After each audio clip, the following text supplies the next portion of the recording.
Welcome, my name is Rob Curver. I'm at the Nextcloud and SmartCom Summit, and I'm here today to talk to Iain Sinnott of Enreach for Service Providers, Head of International Carrier Sales. And we'll get to that later, because Iain, I want to start with 30 years in the industry. You started in fax more than 30 years ago. Can you explain what a fax is? I can explain what a fax is. A fax is a revolutionary way of speeding up written communications, and at its heyday was an exciting and really vibrant business, which through the course of time was probably completely replaced by email. But at the time, it was an exciting space. People hadn't seen communications like that before, and it took off. And it's an example of how things change in the world of communications, right? I mean, being in communications for 30 years has been a beautiful thing because it reinvents itself every now and again. The pace of reinvention keeps getting faster, but you certainly don't get bored examining where the innovations are coming from, what they can deliver as outcomes, and how you can engage with business and turn that into an economic way of making money and creating industry. Yeah. So clearly, 2022 is special because we are coming out of a pandemic that has changed the world of enterprise communication, business communication, dramatically, I would say. What's your view on that? Where are we now and what's happening? I think what was interesting to me was probably 2018 to 2020. And then 2022 as a reaction to that. I think in the industry we had seen innovations coming through. We'd evolved the tools that we could give to customers. We could see the outcomes that customers could benefit from. But there was a big chunk of inertia. You know, the SMB marketplace, which is a marketplace I've spent a very long time in, is always time poor. People are heads down, they're doing their own thing. And I know that some of the people bringing innovation through were frustrated at the speed of transition. We remained in a telecoms orientated world to a greater degree. And then we had this extraordinary forced experiment where people had to work differently. Right. And I mean, I think we should just be very grateful that so many of the innovative companies had produced products that kept industry going through that period. Right. But what it did for all of us, what it did for the businesses themselves was it allowed them to see and recognize the benefit of technology in transitioning how they work with their staff, how they worked internally, how they engage with their customers, what the additional options were, where productivity might come through.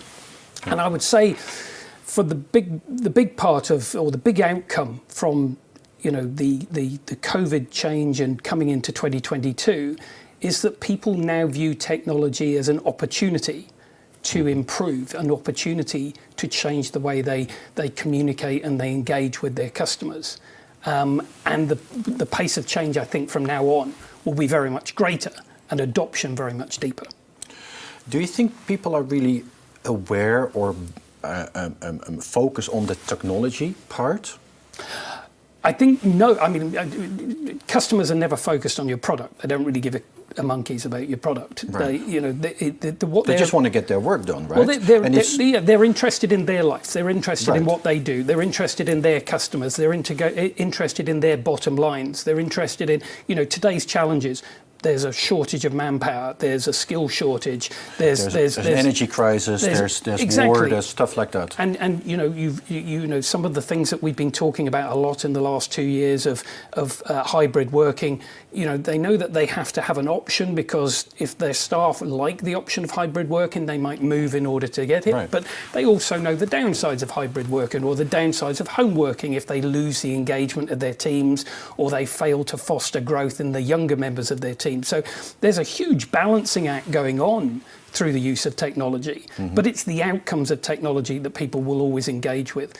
And I think if we can really focus on one thing in our space, which was 2018, 2019, early 2020, we talked about technology all the time, incessantly talking about the product and the cleverness. Everybody was talking about unified communications. Exactly, and nobody knows what unified communications is, and if you ask 20 people, they'll give you 20 answers.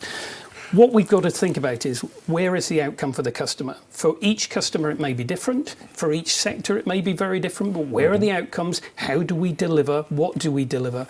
And I've started talking in my channel with my partners, with the people that we're engaging with, about ROI selling. The customer's ROI.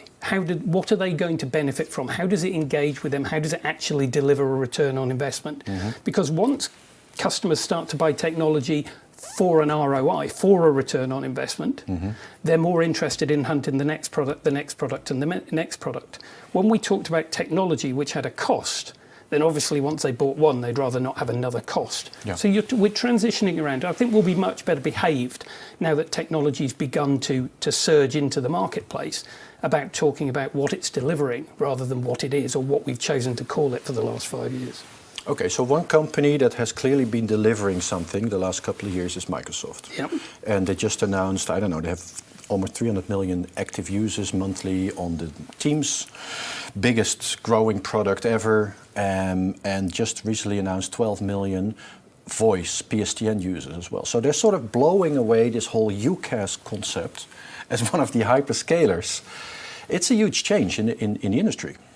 I think it is. I mean, I think what you have to remember, in our industry, we are always partners and always competitors with each other. That's the nature of our business. Nature, yeah. And makes it fun. I think again, all of us who were selling virtual meetings and that sort of hybrid working tool for the last 10 years probably, were delighted to see somebody actually break the impasse and get people to recognise what it is. But again, you look at it, you say Microsoft, in terms of the products that they deliver, they are products that deliver an outcome.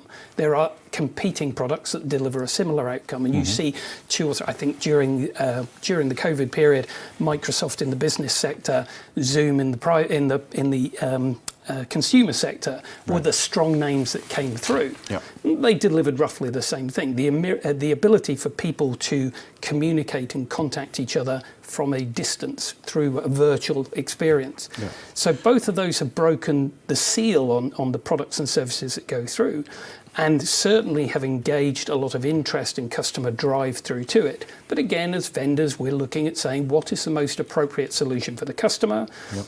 And I think the customers are still trying to find out, right? Because we're at the early stage, really, of this new way of working. Well, remember, again, we call this a collaboration space. Right. Well, we're collaborating now. We're sitting around a table, we're working on a project, everybody collaborates. The question is, are people using the depth of the collaboration tool, or are they just using the virtual meeting tool? What are you using? Because you've got all sorts of things like perpetual meetings and project management and workflow and all that sort of thing that can engage through. So how deep are people going into these products? Yep. They're not, again, not interested in the product. They're interested in the outcome, the challenge that they've got as a business, and what tool produces that result. And whoever is able to best match technology to the desired outcomes will be the person who earns the revenue and the kudos for delivering that result. Yeah. There's something special about the SME market in all of this, right? If you look at the phenomenal growth of Microsoft and Zoom, I would say a lot of that is also in large enterprise. Large enterprise are different from small and medium enterprises. Yeah, I mean, I think the SMB, I've always loved the SMB. I think it's a very challenged environment. There's good working entrepreneurs, little local businesses and that sort of thing. But the workforce is broader than just knowledge workers. Right. And I think one of the things that we have to remember as suppliers of solutions to people is that we're not just looking after the people who naturally sit in front of a screen all day long and work on computer-based projects. We've got frontline workers, we've got mobile workers, we've got deskless workers, we've got people on lathes in workshops, in warehouses and all that sort of thing. So as communication suppliers, what we have to do is look at the general outcomes for the business and try and blend it together so that a workforce can remain connected and supported by the management structure, by the communication structure within the business, and react to those changes that come thick and fast these days in terms of how they have to operate and how they have to exist. So I think the SMB space is also very interesting because they will need both advice on how to see technology and where to match it to the outcomes that they want, but it also has to be at an appropriate price, it has to be at an appropriate level of technology, and it has to be adoptable quite quickly and seamlessly.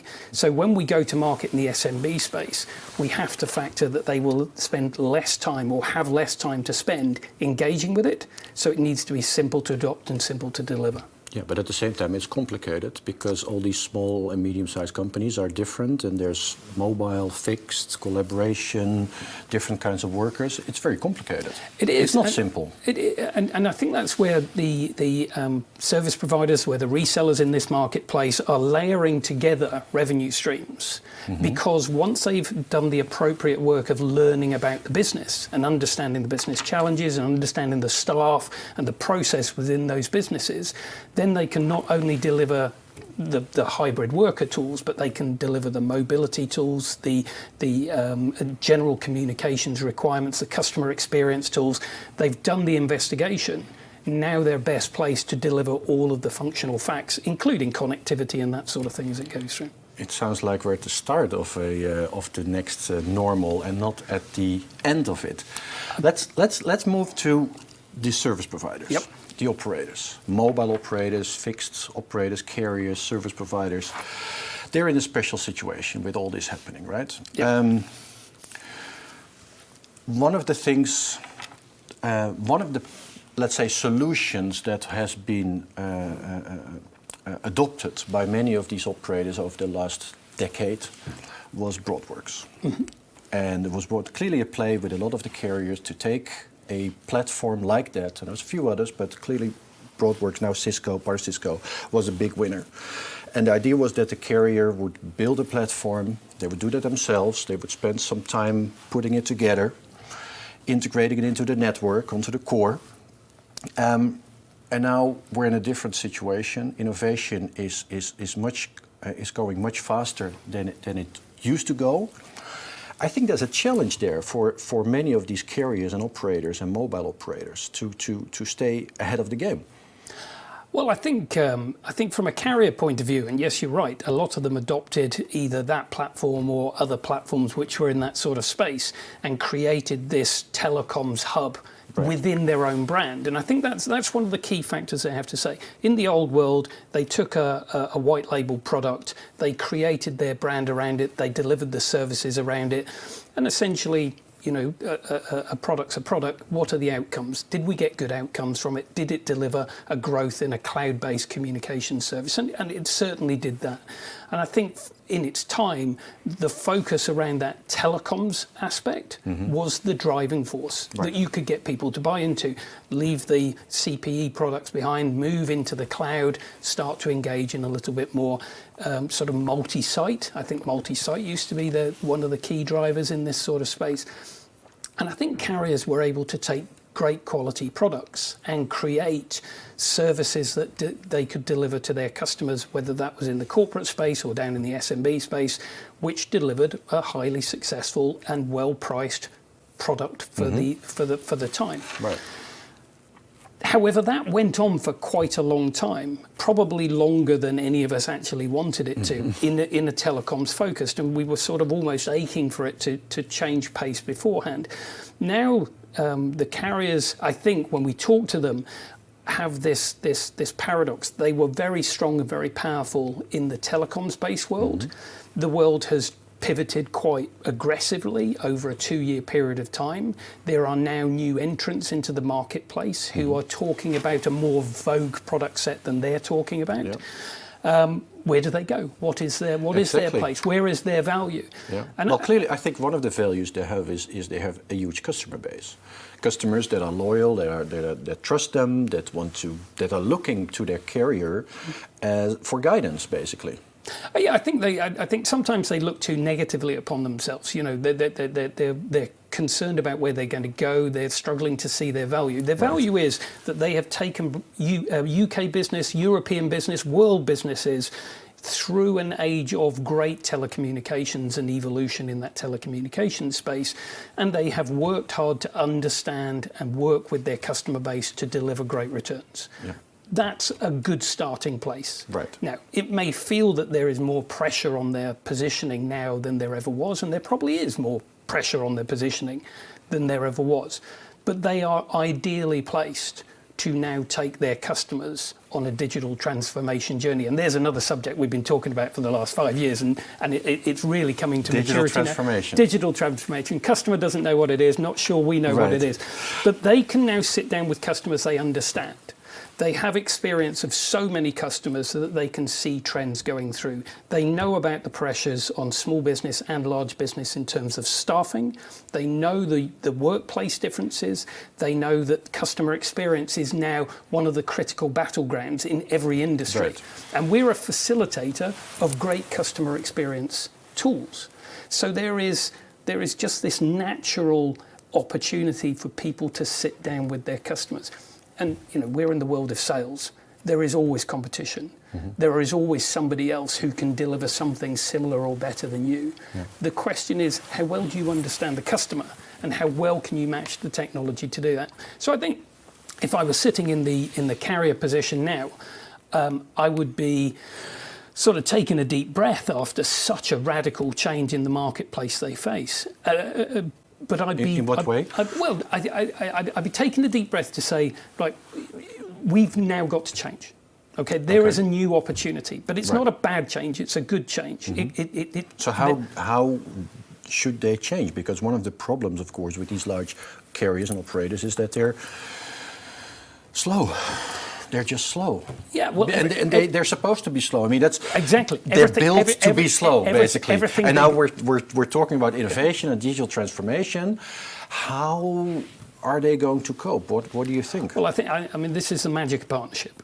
The magic of partnership is that you can combine the strength of scale and stability and power with innovation and intrigue and light-footedness and the nimble nature of the smaller organisations. So it's about co-creation then with these partners. I think it's identify their needs. So you know the customer, you're talking to the customer all the time. You can see opportunities and need coming through.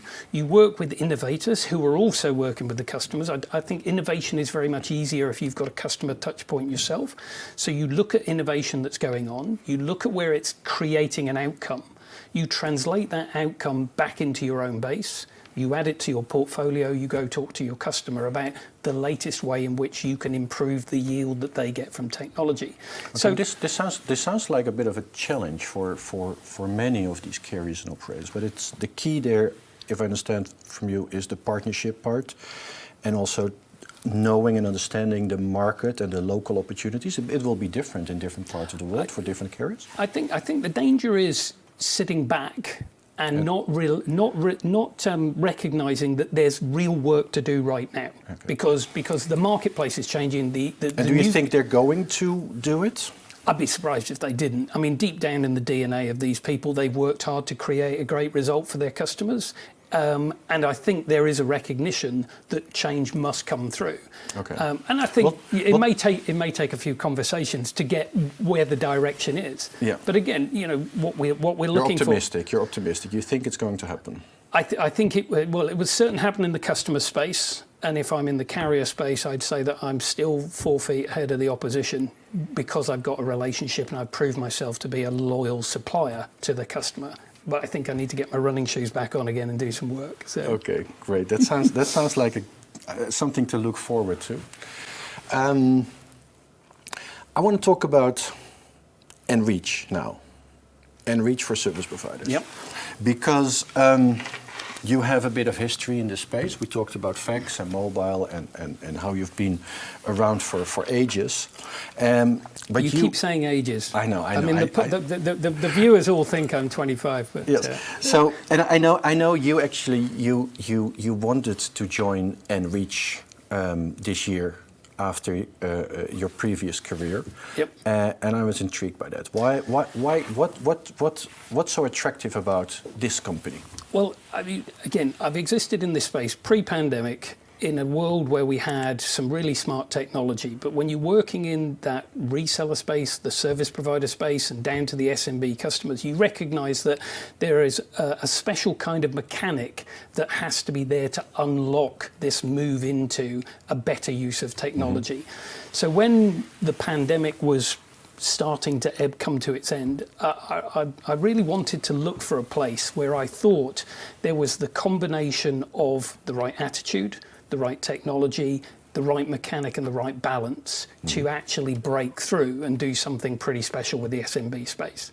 Okay. I truly believe that we can help the SMB marketplace with technology as much as we ever will with the corporate side of the business or the mid-market size of the business. I looked at things like, I draw a picture for people which says traditional voice, meeting and collaboration, customer experience, and mobility sits in the middle. So when I looked into the marketplace, pretty much I'm looking for who covers that blueprint the best, but also in a way that can be delivered to SMB. Because if you commune products together, you can create that. We've been creating that, sort of core of product sets for quite some time. But if you're going to engage with the SMB, they need to be easily delivered, easily consumed, and then able to translate into other stuff as well. So when I'm looking for that makeup of product set, I'm also looking for the ability to API into front ends. I'm looking for the API into back ends so that it's billable. I'm looking for it to be able to, interact with other technologies as they come through. And I think one of the things that I struck on was technology keeps moving forward, and we talk about AI and we talk about virtual reality and lots of other clever stuff. Right. Yeah. But to me, it's like climbing Everest. Okay, there are many stages. Have you done that? No. Okay. And never will. Okay. Me neither. We touched on my age, haven't we? Okay. But if you look at all of this excitement of climbing up the greater stages of something challenging like that, it's great. But nobody goes anywhere without getting to base camp. And I think one of the pieces that people are in danger of missing is that the SMB base hasn't been brought to base camp yet. Okay. So mission number one for me, if I was a carrier, would be to take my customers and get them into the use of technology in traditional voice, meeting and collaboration, customer experience and mobility, so that there is a visible return on investment from the use of that technology. Then there's going to be an openness and even a driven desire to look at AI. At the moment, the SMB will think AI is something that still exists as a corporate tool. Where can it deliver a return on investment? Where can it make the people within the organisation more productive? Where can it take away the laborious work that drives employees away from the business or creates disengagement with their customers? So I like what you're saying about these different bits and pieces coming together. And I know Enreach has a history of a lot of acquisitions in different technology spaces. And I kind of like how mobile, video, WebRTC, some of the AI and the chatbots, and the core voice are coming together, plus some Microsoft Teams support and marketplaces, etc. That seems to be like all the components that you also need when you go and talk to these operators about their journey. Well, I think the last bit we touch on is, you've just coined it there, it's their journey. Okay, there are different ways to partner. You partner with the big plays because you need to partner with the big plays because we're all going to transition the marketplace together. Right. So a carrier will partner with big plays, big names, big brands, and all that sort of thing. And that's basically where you take what they have and you start to sell it. You recognise that you are a vehicle for the sale of that product within a certain marketplace and a sector. The second place is where you partner with somebody who is going to white label. They're going to. Our aim. Our success will come from helping these successful players continue to grow and innovate and change, continue to evolve the relationships that they have with the customers. So we are very clearly positioned to support the success of our partners. We are the white label option, so we're creating the innovation and the solution for them, and we will grow because we do that. And the nice thing about it is, and you know a lot about the messaging that we put out as Enreach, creating contact magic. The fact that it's a human thing that we're trying to do here. We're trying to help people communicate with their customers, with each other, and enjoy the fact that technology makes communications is good. We also have a great phrase, and this was one of the ones that attracted me as well, which was converge contact. Right. Because UC and CC and it means nothing. When we communicate, we make contact with each other. And this convergence is just the different ways in which contact can be made. And I think for the SMB space, who are more human and less technology orientated, Right. that's going to cut through more as people look for different ways in which they can run their business. So the white label thing, I think, is something that's powerful for us, because it means that we are pushing with our customers on their mission. I think that's a strong place to be. I think from a technology starting point, we've understood the balance between price, simplicity and adoptability for the SMB space. But you see in the acquisitions that we make and the innovations that our current companies come through, we remain entrepreneurial, we remain high innovators in the industry, and we see this as a continuous curve. You know, the infinite game is a popular phrase these days, but we're in the infinite game. I was selling fax machines, which was a revolution which now seems quite bizarre and quite old school. And we're transitioning through into a time where messaging and communications as a voice app and video communications and customer experience and AI bots and that sort of thing coming through is normal. And what comes next will be even more exciting. Yeah, but we don't know what comes next, right? No. All we can do is... I mean, we sort of see that the world now needs hybrid work, and we have some ideas about some of the solutions, but really 2-3 years from now?